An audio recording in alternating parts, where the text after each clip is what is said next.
সাবধান করে দিচ্ছি, জিহ্বা সংযত করুন। এই মনোভাব এবং আচরণ দেখাবেন না। আমরা বসে বসে আঙ্গুল চুষবো না। আমরা জনগণের সাথে থাকবো, জনগণকে সাথে নিয়ে তার মোকাবেলা করবো। যতদিন সংসদের ভিতরে জাতির জন্য অধিকারের পক্ষে লড়াই করতে গিয়ে আমাদের থাকা প্রয়োজন, ততদিন থাকবো। তার বাইরে এক সেকেন্ড যখন দেখবো আর কোনো কিছু করার নাই, তখন সেলিউট, তালু, সালাম। এই সংসদ আপাতত তোমাকে সালাম দিয়ে চলে যাবে, কিন্তু এর আগে এই সংসদের জমিদারিও কারো মানবো না এবং কারো কাছে বন্ধক দেব না। আমরা ফেসিবাদের কালো ছায়া এখন সংসদে দেখতে পাচ্ছি। আগে ওই সংসদে দাঁড়িয়ে আজকে যারা সরকারি দলের গ্যালারিতে বসেছেন তাদেরকে তুচ্ছ তাচ্ছিল্য করে যেভাবে কথা বলা হতো, আজকে দুই একজন আমাদেরকে লক্ষ্য করে সেই রকম কথা বলা শুরু করেছে। আমরা তাদেরকে বলি, জিহ্বা সংযত করুন। এই মনোভাব এবং আচরণ দেখাবেন না।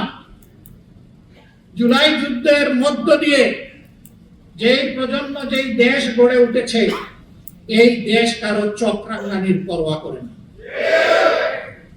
অতীতে যারা এই আচরণ করেছে তাদের পরিণতি চোখের সামনেই দেখতে পাচ্ছেন। মনে রাখবেন, অপকর্ম করলে আগেরটার চেয়ে পরের পরিণতি আরো ভয়ঙ্কর। সে পথেই তো আসছে।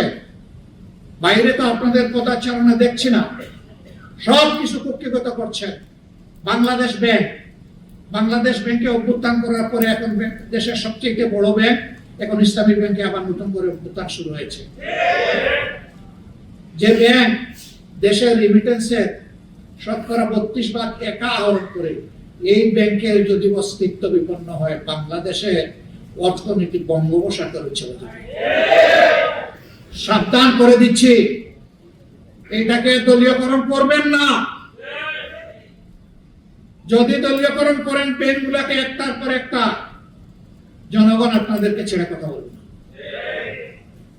আমি দেশের ব্যাংকের মূল মালিক জনগণকে বলবো, জেগে উঠুন, আওয়াজ তুলুন, ওদের কদর্য চেহারা জাতির সামনে উন্মুক্ত করে দিন। থামিয়ে দিতেই হবে। আমরা আবারও কথা দিচ্ছি, শুধু রাজনীতির পট পরিবর্তন নয়, সংস্কৃতির আমূল পরিবর্তনের জন্য আমাদের এই লড়াই।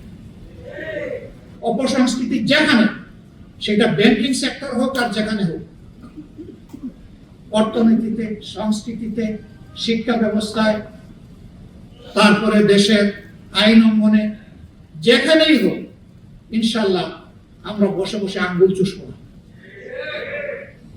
আমরা জনগণের সাথে থাকবো, জনগণকে সাথে নিয়ে তার মোকাবেলা করবো। যেদিন আমরা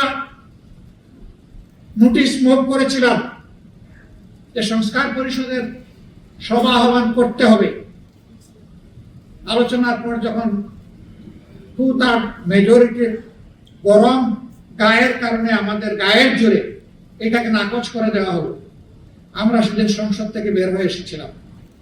এসে বলেছিলাম, জনগণের রায় নিয়ে, রায় বাস্তবায়নের জন্য এখানে এসেছিলাম। অন্যায়ভাবে এই রায়কে পদদলিত করা হয়েছে। এখন জনগণের রায় নিয়ে আবার জনগণের পার্লামেন্টে আমরা চলে যাচ্ছি। এরপরে আপনারা দেখেছেন, এর প্রতিবাদে বিক্ষোভ সভা হয়েছে, মিছিল হয়েছে। সারা দেশে এখন আন্দোলন চলছে। শুরু হবে কি? শুরু তো হয়েই গেছে। এখন তিলে তিলে সেই আন্দোলনকে সফলতার দিকে নিয়ে যেতে হবে। এই আন্দোলন ন্যায্য আন্দোলন। এই আন্দোলন কোন সুবিধাবাদী আন্দোলন নয়, ক্ষমতার হালুয়া রুটির ভাগ বাটোয়ারার জন্য নয়। এই আন্দোলন 70% মানুষের রায়ের প্রতি সম্মান দেখিয়ে, শহীদদের রক্তের সাথে আমাদের ওয়াদা বাস্তবায়ন করার জন্য, জুলাই যোদ্ধাদের আকাঙ্ক্ষা পূরণ করার জন্য এই আন্দোলন ইনশাআল্লাহ সফলতার প্রান্ত সীমায় গিয়ে থাকবে, এর আগে নয়। এবং সেই আন্দোলনের সফলতা নিয়ে আমরা গড়ে ফিরব। আপনারা শুধু পাশে থাকবেন। দেশবাসী, এই আন্দোলন আমার জন্য, আপনাদের জন্য, সবার জন্য। আমরা আমাদের সন্তানদেরকে কারো গোলাম বানাতে চাই না, এবং কারো পারিবারিক রাজতন্ত্র বাংলাদেশে চলবে জাতির উপর ফ্যাসিজম হিসাবে, তাও আমরা বরদাস্ত করব না। রাজনীতির এই দুষ্ট চক্র ভেঙে দিতে হবে। একজনের বদলে আরেকজনের প্রশংসায় সংসদে 1/3 সময় ব্যয় হবে, এটা আর আমরা শুনতেও চাই না, দেখতেও চাই না। প্রশংসা হবে জনগণের, সংসদের ভিতরে কথা হবে জনগণের সমস্যা নিয়ে, সেখানে বসে কুলামনের সমাধান বের হয়ে আসতে হবে। এটাকে বাদ দিয়ে অন্য কোনো কিছুর চর্চা হোক সংগঠনের সংসদের ভিতরে, আমরা এটা চাই না। কিন্তু আমরা ফেসিবাদের কালো ছায়া এখন সংসদে দেখতে পাচ্ছি।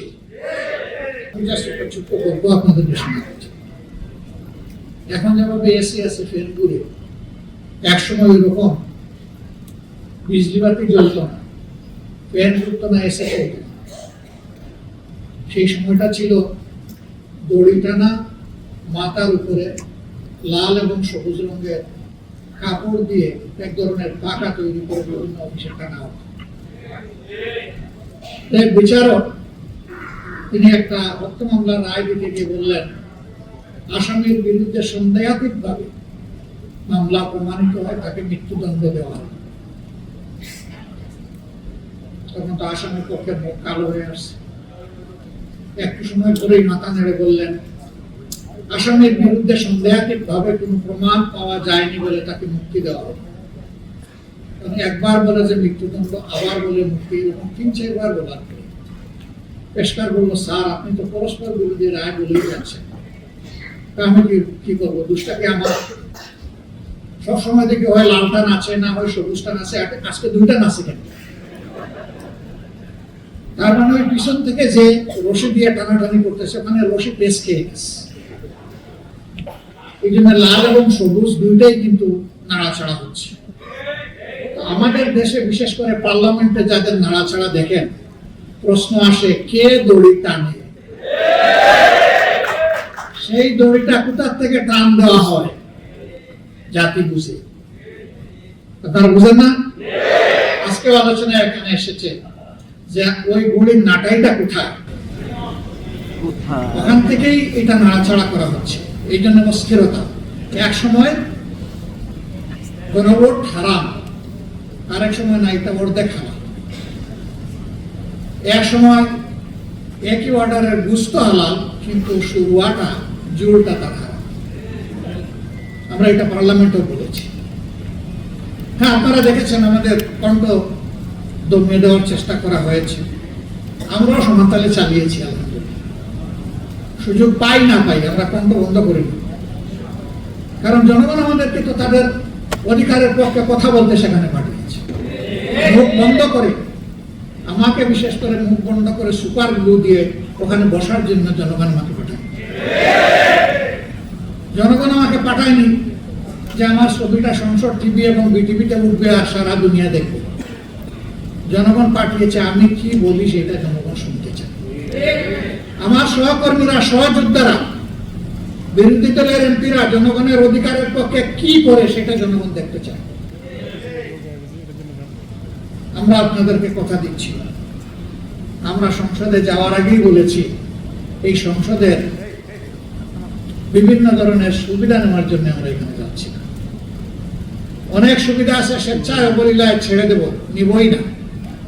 যেটা না নিয়ে পারবো না সেটা না, বাধ্য হবো। যেটা অবৈধ কোনো দিকে আমাদের চোখ এবং হাত যাবে না। আমরা এখন আলহামদুলিল্লাহ এটা করে আছি। কিন্তু এই 24-এর গণবিপ্লব, গণ অভ্যুত্থান যেটাই বলেন, এখানে শুধু শিক্ষিত ছাত্ররা আর আমাদের মতো রাজনীতিবিদরাই আন্দোলন করে নাই, জীবন দেয় নাই। আপনাদের দোয়া মাবুদের মেহেরবানি, 1400-র মধ্যে মিনিমাম 1200 শহীদের বাড়িতে আমার ব্যক্তিগতভাবে যাওয়ার সুযোগ হয়েছে। আমি সজ্ঞানে সাক্ষ্য দিচ্ছি, এবং আমাদের 12 ভলিউমের এই শহীদদের স্মৃতিচারণ বই হয়তো অনেকের কাছে আছে, হয়তো নাই। আমাদের ওয়েবসাইটে সব কিছু আছে। মৌলিক 3টা ভাষাই আছে। যারা চাইবেন তারা সেখানে যেতে পারেন। যারা দুনিয়া থেকে বিদায় নিয়েছে শহীদ হয়ে তাদের ৬২ ভাগ শ্রমিক। তারা কি কোটার বৈষম্যের বিরুদ্ধে নেমেছিল? কোটার বৈষম্যের বিরুদ্ধে নেমেছিল আমাদের যুব সমাজ, ছাত্র সমাজ। তারা নেমেছিল ফ্যাসিবাদের বিরুদ্ধে। তারা নেমেছিল একটা পরিবর্তনের আকাঙ্ক্ষা নিয়ে। তারা গুণে ধরা রাজনীতির হাট বদলের জন্য জীবন দিতে রাস্তায় নামে নাই। আমরা সংসদে দাঁড়িয়ে বলেছি, আজকে সংসদ নেতা বিরোধী দলীয় নেতা, সংসদের চিফ হুইপ বিরোধী দলীয় চিফ হুইপ, সমস্ত মন্ত্রীবর্গ, সংসদ সদস্যবৃন্দ আজকে জুলাইয়ের প্রোডাক্ট। আমরা জুলাই নাই, আমরাও নাই। জুলাই আছে, আমরা আছি। জুলাই আছে, সরকার আছে। জুলাই আছে, বিরোধী দল আছে। জুলাই নাই, কিছু নেই। এই জুলাইয়ের বিপক্ষে অবস্থান নিয়ে সরকার পার পাবে না ইনশাআল্লাহ। গণভোটের গণরায়ের মাধ্যমে জুলাইয়ের আকাঙ্ক্ষা ইনশাআল্লাহ বাস্তবায়ন হবে। এর জন্য আবার জীবন দিতে হয়, দিব ইনশাআল্লাহ। আজকে এই জায়গায় দাঁড়িয়ে জুলাই শহীদ পরিবার এবং যোদ্ধাদের সাথে আমাদের একটা বৈঠক ছিল। সেখানে আমার প্রিয় সহকর্মী সংসদে বিরোধী দলীয় চিফ হুইপ বলেছে, আগামীর আন্দোলনের সাথে নয়, সামনে থাকবো আমরা ইনশাআল্লাহ। এই সারির দিকে ইঙ্গিত করে বলেছিল আমাদেরকে সামনে পাবেন। আমিও কথা দিচ্ছি, সামনে পাবেন।